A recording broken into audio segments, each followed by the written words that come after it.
Before we begin tonight's journey, take a moment to get comfortable. Let your shoulders relax. Let your breathing slow naturally. There is nothing you need to do right now except listen. If you enjoy calm, deeply researched stories about history, forgotten knowledge, and the quiet forces that shaped humanity, you're invited to like this video, share it with someone who enjoys falling asleep to history, and subscribe to History for Sleep. Every interaction helps this channel continue telling stories that don't shout for attention, but earn it.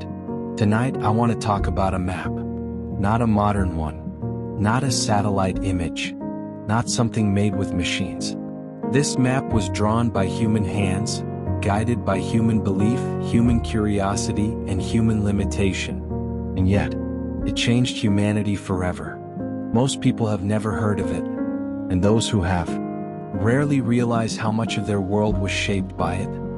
For most of human existence, the world was not something you could see all at once.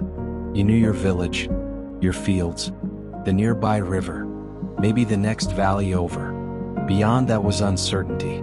Stories replaced certainty. Myths filled gaps where experience ended. And for thousands of years that was enough. But eventually humans wanted more. They wanted to know not just where they were, but where everything else was. The first true maps were not tools for travel. They were tools for understanding. The earliest known map of the world comes from ancient Babylon. It is small enough to hold in your hands. A clay tablet, etched carefully with symbols and lines. At its center sits Babylon. Not because Babylon was physically at the center of the earth, but because the mapmaker lived there. Around it lies a circular river representing the known world. Beyond that circle is something called the Bitter River. And beyond that, nothing. Or perhaps, everything. This map does something subtle and powerful. It places humanity at the center of existence. Not all humanity. One city, one culture, one point of view. And that idea, that the world can be centered, defined, and drawn, would echo through history. For the Babylonians, this map was not about accuracy. It was about meaning. It explained how the universe was ordered, where danger lay, where the unknown began, and most importantly, where they stood in relation to it all. That idea alone changed humanity, because once you believe the world can be drawn, you believe it can be understood. And once you believe it can be understood, you begin trying to control it. Centuries later, in ancient Greece, a man named Claudius Ptolemy would take this idea further than anyone before him. Ptolemy did something radical. He treated the earth not as myth, but as geometry. He imagined the world as a sphere. He assigned coordinates, latitude, longitude, an invisible grid laid across the planet. This was not just a map, it was a system. Ptolemy's work suggested that every place on Earth could be located precisely, even if no one had been there yet. Think about how powerful that idea is. To map what you haven't seen. To claim knowledge of places beyond experience. His maps were not perfect. Entire continents were missing or distorted. Distances were wrong. But the framework was revolutionary. For the first time, humanity believed the world was fully knowable, even if it wasn't yet fully known. For over 1,000 years, Ptolemy's maps shaped how people understood Earth. Empires rose guided by his ideas. Explorers trusted his calculations. Errors included. This is where something interesting happens. Because when maps are wrong, people don't discard them immediately. They trust them. They bend reality to fit the map. And sometimes, that trust leads humanity into the unknown. During the Middle Ages, maps took on a different role. They became spiritual documents. Medieval mappa mundi were not meant to help travelers. They were meant to explain God's plan. Jerusalem sat at the center. East was often placed at the top, not north. Heaven and monsters shared space with real cities. These maps told people not where to go, but how to think. They taught morality. They taught fear. They taught order. But beneath the symbolism, ancient knowledge survived. Quietly. Preserved in monasteries, libraries, and the Islamic world. Which brings us to one of the most controversial maps ever discovered. In 1513, an Ottoman admiral named Piri Reis created a map that still unsettles historians today. It depicts parts of Europe, Africa, and South America with surprising accuracy. But what truly causes debate is what appears to be Antarctica, ice-free, mapped centuries before it was officially discovered. Some say this proves lost ancient civilizations. Others claim advanced prehistoric knowledge. Still others argue coincidence, misinterpretation, or composite sources. Tonight we'll examine every theory calmly. No hype, no fear, just careful exploration. Because the truth about maps is not that they hide secrets, it's that they reveal how humans think, what they fear, what they hope for, and what they believe about their place in the world. This map and others like it didn't just chart land. They shaped empires, justified conquest, defined borders, and taught humanity to see Earth not as a mystery, but as a possession. And that idea still guides us today. We are only at the beginning of this journey. We'll explore how maps created nations, erased cultures, fueled conspiracies, and preserved knowledge humanity almost lost. We'll talk about lost libraries, hidden sources, why some knowledge survived while other knowledge vanished, and why maps, more than any other invention, quietly changed the destiny of our species. There's no need to stay fully awake. Let the story carry you. Let the images form naturally. This is a long road, and we'll take it slowly. As maps became more detailed, something subtle began to happen to the human mind. The world started to feel smaller. Not safer, just smaller. When coastlines were drawn, people imagined ships reaching them. When islands appeared on parchment, someone believed they could stand there.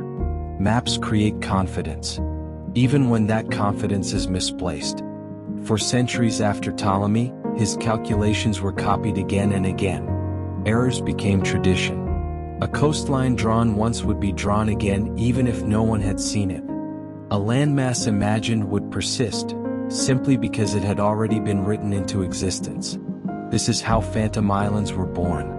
Islands that appeared on maps for hundreds of years. Brazil, Antilia, St. Brendan's Island. Sailors searched for them. Some claimed to find them. Others vanished trying. The islands did not exist in reality, but they existed in belief. And belief is powerful. It can guide ships across oceans. It can justify risk. It can cost lives.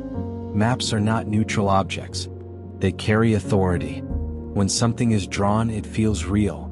During the age of exploration, European powers relied heavily on inherited maps. They trusted what was already known more than what sailors reported. If a coastline did not match the map, the assumption was often that the sailor was wrong, not the map. This created a strange tension. Reality versus representation. Explorers often tried to force the world to align with their expectations. Rivers were assumed to connect. Passages were believed to exist. Entire expeditions were funded based on lines drawn by someone who had never left their city. One of the most persistent ideas was the existence of a southern continent. Terra Australis Incognita. A massive landmass thought necessary to balance the continents of the north. This idea came not from exploration, but from symmetry, from the belief that the world should be balanced. Maps showed it long before anyone proved it. And when Antarctica was finally discovered centuries later, some felt vindicated. Others noticed the differences. The imagined continent and the real one did not align perfectly. Which brings us back to the Piri Reis map. The calm truth is less dramatic than many conspiracies suggest, but no less fascinating. Piri Reis himself explained his sources.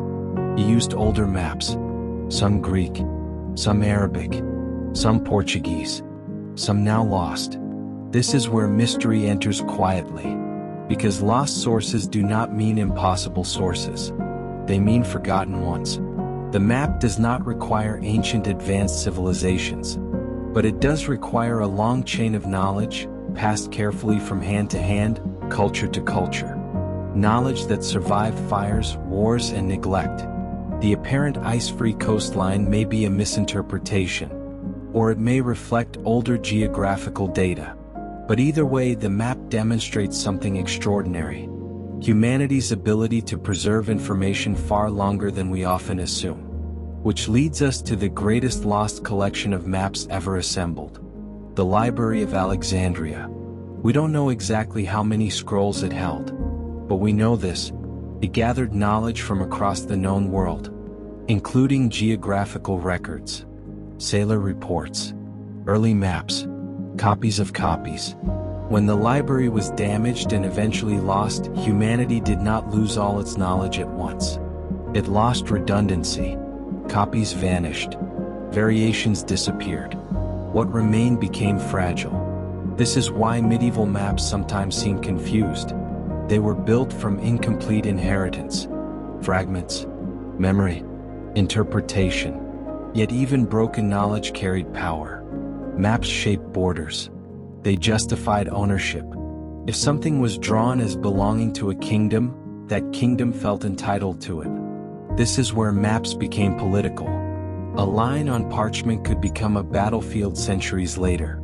The Treaty of Tordesillas divided the world with a line no one could see, but because it was drawn, mattered. Maps turned land into abstraction. Abstraction made conquest easier.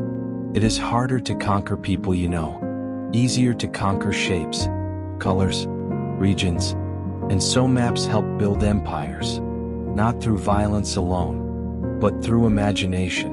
The most influential map is not always the most accurate. It is the most believed. This is why certain medieval worldviews persisted long after they were proven wrong, because belief moves slower than evidence. As printing spread, maps reached more people. Authority expanded. A map no longer belonged only to scholars or rulers. It hung on walls. It entered classrooms. It shaped how generations understood the world. North became up. Europe became central. Scale became distorted. These choices were not accidents. They reflected power. And power always leaves fingerprints. By the time modern cartography emerged, the foundations were already set. We still inherit them today. Even now, our maps are not perfect. They still distort. They still simplify. They still reflect priorities. Technology changes, but perspective remains human. And this brings us to the quiet truth behind all map conspiracies. The real mystery is not hidden continents. It is how deeply we trust representations, how willingly we accept lines as reality. Maps changed humanity because they taught us to see the world as something that could be owned, divided, measured, and managed. They replaced mystery with confidence, sometimes justified, sometimes not. And yet, without them, global connection would not exist. Trade, exploration, shared understanding. Maps are neither heroes nor villains. They are mirrors. They show us what we value, what we fear, what we want to believe. As you listen now, let that idea settle. That every map is a story, not just of land, but of the people who drew it, their assumptions, their hopes, their limitations. We're still far from the end of this journey. There is more to explore, more maps, more quiet truths, and more moments where humanity stood at the edge of the known world and chose to draw a line anyway. As maps continued to spread across cultures, they began to do something even more subtle. They started to replace experience. A person no longer needed to travel to feel familiarity with a place.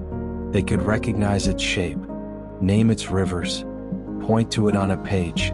This created a strange illusion of understanding. You could know where something was without knowing anything about it. Cultures became outlines. Civilizations became labels. And the richness of lived reality was flattened into symbols. This flattening was not malicious. It was practical. But it had consequences. When Europeans arrived in lands already inhabited for thousands of years, their maps often showed emptiness, blank spaces, unlabeled regions.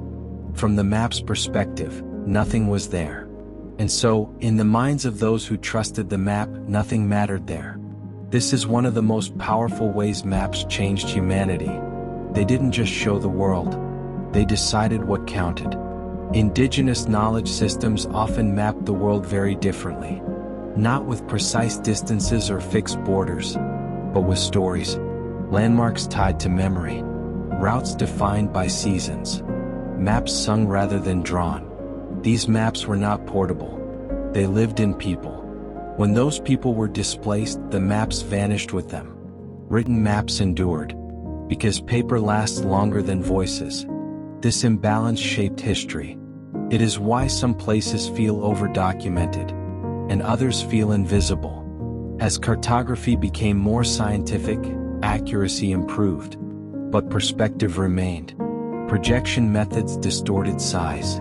The Mercator projection made Europe and North America appear larger than they are. Africa shrank. The global south diminished. This was not intentional propaganda at first. It was mathematical compromise. But once established, it reinforced worldview. What looks larger feels more important.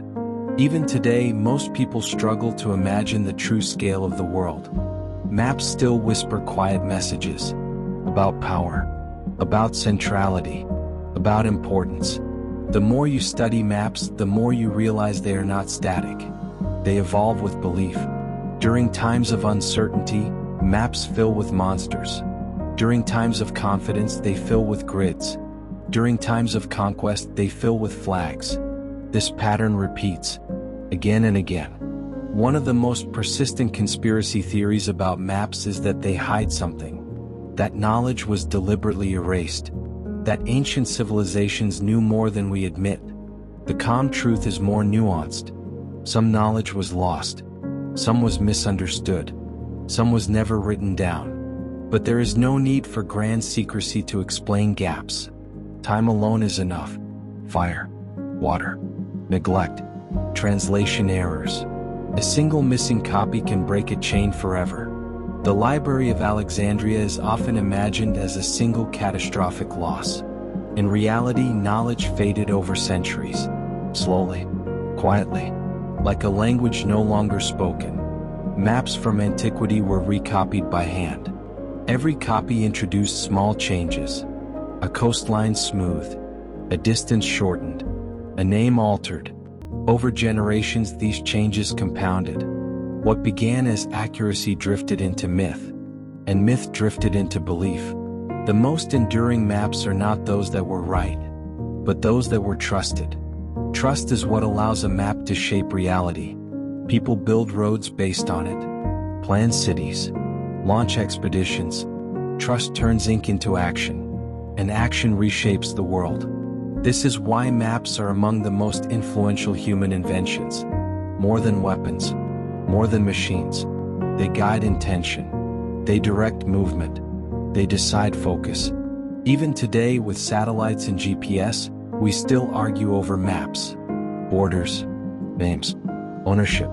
Because maps don't just show where things are. They declare what they mean. As you lie listening now, you are participating in the long tradition maps began. Imagining places you are not. Connecting distant points. Building understanding without movement. The ancient map makers could not have known where this would lead. But they understood one thing clearly. That to draw the world is to shape how it is seen. We still live inside those drawings. Even when we forget they are there. There is much more to explore. More forgotten maps. More quiet moments where a line changed history. We are still moving forward, slowly, patiently. As humanity moved deeper into the modern age, maps began to change in appearance but not in influence. Lines became sharper. Measurements became more precise. Errors grew smaller. But the underlying truth remained. Every map was still a choice. What to include, what to exclude, what to emphasize, what to minimize. These choices were often invisible to those who trusted the finished product. By the 18th and 19th centuries, maps had become tools of administration. Censuses were mapped. Resources were mapped. Populations were reduced to symbols. This allowed governments to plan, but it also allowed distance. When people become data points, decisions become easier. This is not a failure of morality. It is a consequence of abstraction. The farther removed decision makers are from lived experience, the more power a map holds. Maps replaced stories. They replaced memory. They replaced presence. And yet, they also connected the world in ways nothing else could. Trade routes expanded. Cultures encountered one another. Ideas traveled faster than people ever could. Maps enabled this movement. They compressed space. They made the planet navigable. For the first time, humanity began to think globally, not as scattered regions, but as a single world. This shift changed everything. It influenced economics, politics, science, even how people understood themselves. National identity grew stronger because borders could be seen. Conflict intensified because lines became fixed, negotiated, defended. A border drawn on a map could become a reason for war generations later. All because someone once believed the line mattered. Even today, many borders follow colonial maps rather than natural divisions. Rivers ignored, cultures split, communities divided by ink. This is not because map makers were careless. It is because maps are frozen moments. But life is fluid. One of the most persistent misunderstandings about ancient maps is the belief that they were meant to deceive. In reality, they were attempts to understand a world far larger than any individual. Ancient map makers worked with limited information, traveler accounts, rumors, partial journeys. Their courage was not in accuracy, but in imagination. They dared to draw beyond certainty, and that willingness to imagine shaped exploration. Theories of lost continents and hidden lands persist because they reflected deep human desire. The desire to believe that something meaningful has been forgotten, that the world still holds secrets just out of reach. In truth, the greatest secret maps reveal is simpler. Humanity has always been learning and unlearning, correcting itself. Maps that once seemed authoritative are now museum pieces. What we trust today may look equally strange in the future. This does not mean knowledge is unreliable. It means it is alive, evolving, self-correcting. The conspiracies surrounding ancient maps often arise from discomfort with uncertainty. We want clean answers, clear origins, definitive explanations. But history rarely offers those. It offers overlapping stories, partial truths, human effort layered over time. The Papyri Reis map, the Babylonian tablet, medieval world maps, early modern charts, all of them are snapshots of understanding. None complete, none useless. Together, they form a conversation across centuries. A conversation about how humans locate themselves in the vastness of existence. As you listen, notice how this mirrors your own experience. You don't need to know everything at once. Understanding comes gradually, in layers, just like maps. The world was not revealed to humanity in a single moment. It unfolded. Coastlines clarified, distances corrected, perspectives widened. And with each expansion of knowledge came new questions. That process has never stopped. Even now, maps of the universe are being drawn, galaxies labeled, distances estimated, unknown regions marked. The same instincts at work, the same humility required, the same risk of assumption. Maps changed humanity because they taught us to think beyond our immediate surroundings. They encouraged curiosity. They invited exploration. They also taught caution. Because every map reminds us of what we don't yet know. There is still more to explore in this story. More forgotten charts. More quiet decisions that shaped centuries. We are moving closer to understanding not just which map changed humanity, but why humans keep drawing maps at all. And that answer lies not in geography, but in something much deeper. When we ask which map truly changed humanity, the answer is not a single object hanging in a museum or preserved behind glass. It is the idea of a map. The moment humans believed the world could be captured, reduced, and understood through symbols. That belief changed how we relate to reality itself. Before maps, the world was experienced locally. Knowledge faded with distance. Danger lived beyond the horizon. After maps, the horizon moved closer. The unknown became something temporary, something waiting to be filled in. This shift quietly altered human confidence. It encouraged movement, exploration, expansion, and sometimes exploitation. Maps made the world feel manageable. And when something feels manageable, people feel entitled to shape it. The ancient maps we've spoken about were not wrong in the way modern people often assume. They were incomplete. And incompleteness is not failure. It is a stage of understanding.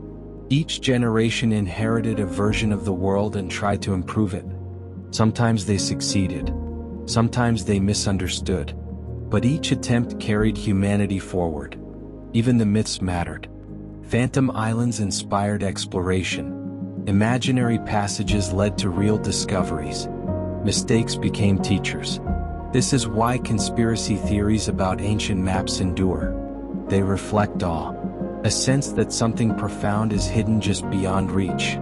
But the quiet truth is more human than mysterious. Humanity has never stopped learning, and it has never learned all at once. Maps didn't hide the truth. They revealed our limitations. They showed how much we didn't yet know, and how eager we were to know more. The map that changed humanity is not remarkable because it was perfect.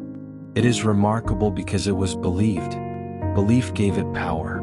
Belief turned drawings into journeys, ink into empires, ideas into action. This same pattern continues today. Digital maps guide us without question. We trust them, follow them, let them choose our routes. They shape our days quietly, just as ancient maps shaped civilizations. We still live inside maps. We just don't notice them anymore. And perhaps that is the greatest lesson these ancient charts offer. Not that the past was wiser, but that humans have always relied on representations, and that those representations deserve care, curiosity, humility. As the world became mapped, humanity gained reach, but risked losing intimacy. The ancient maps remind us that knowledge begins with wonder, not control, and that even as understanding grows, mystery remains. There will always be blank spaces, even if they are not drawn anymore. They exist in questions we haven't asked, perspectives we haven't considered, stories we haven't heard. As this journey comes to rest, there is no final revelation, no hidden continent suddenly revealed, no secret civilization waiting to be uncovered. Instead, there is something quieter, an understanding that maps changed humanity not by showing us where everything is, but by teaching us to look beyond where we stand. And that instinct, to look outward, to imagine, to connect, is one of the most human traits we possess. If you've enjoyed this long journey through forgotten maps and quiet history, take a moment to like the video, share it with someone who enjoys falling asleep to thoughtful storytelling, and subscribe to History for Sleep. Your support allows these stories to continue. For now, you don't need to hold on to every detail. Let the images fade gently. Let the ideas rest. The world has been drawn many times before. It will be drawn again. And you can rest knowing that understanding is not something to rush, but something that unfolds slowly over time, just like history.